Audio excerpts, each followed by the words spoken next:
It was a horrible labour. The baby was in the breech position, and no one realised until too late.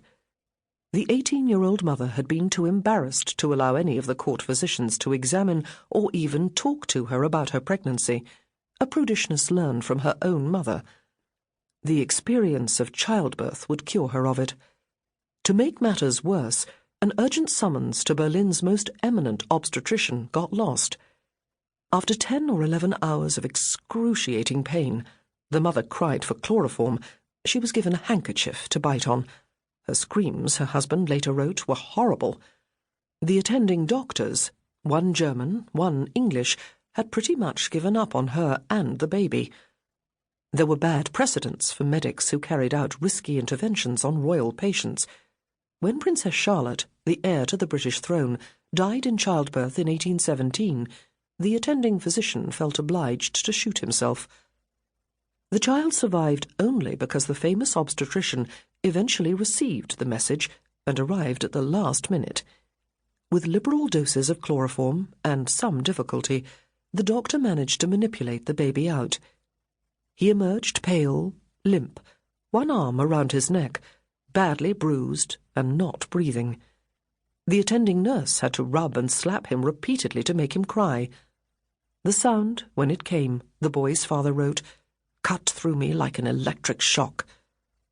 Everybody wept with relief. It was the 27th of January, 1859. At the moment of his birth, 2, or arguably 3, factors immediately had a defining effect on the life and character of Friedrich Victor Wilhelm Albert Hohenzollern, soon known as Willy to distinguish him, his father said, from the legion of Fritzes in the family. Firstly, the baby's left arm was damaged in the delivery, a fact which, in the relief and excitement following his birth, wasn't noticed for 3 days. It seems likely that in the obstetrician's urgency to get the baby out before he suffocated, he wrenched and irretrievably crushed the network of nerves in Willy's arm, rendering it useless and unable to grow. Secondly, and unprovably, it's possible that those first few minutes without oxygen may have caused brain damage. Willy grew up to be hyperactive and emotionally unstable. Brain damage sustained at birth was a possible cause. Thirdly, an almost impossible burden of conflicting demands and expectations came to rest upon Willy at the moment of his birth. Through his father, Friedrich, one of the ubiquitous Fritzes, he was heir to the throne of Prussia.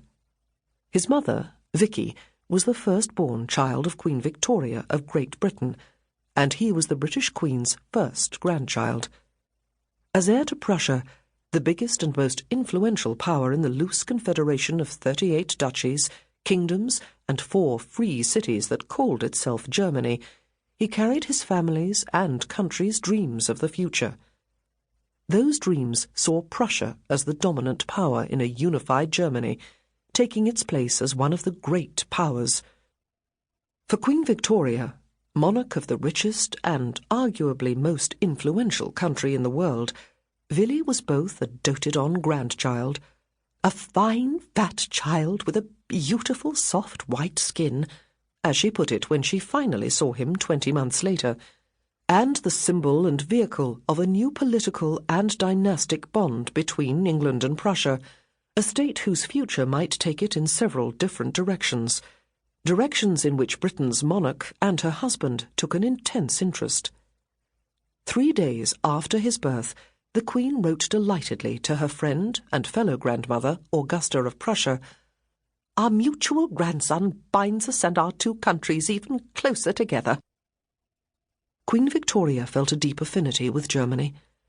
Her mother was German, and so was her husband, Albert, the younger brother of the ruling duke of the small but influential central German duchy of Coburg. She carried on intense correspondences with several German royals, including Fritz's mother, Augusta, and she would marry 6 of her 9 children to Germans.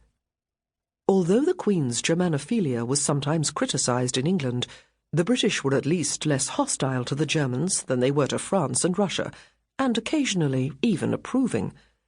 At the Battle of Waterloo, Britain and Prussia had fought side by side to defeat Napoleon, and well into the 1850s, as a salute to the old alliance, there were still German regiments stationed on the south coast. Thomas Hardy described the German hussars stationed in Dorset in the 1850s as being so deeply embedded in the local culture that their language had, over the years, woven itself into the local dialect. "Thou bist" and war becoming familiar locutions. Germany, or at least the northern part, was the other Protestant power in Europe. German culture was much admired.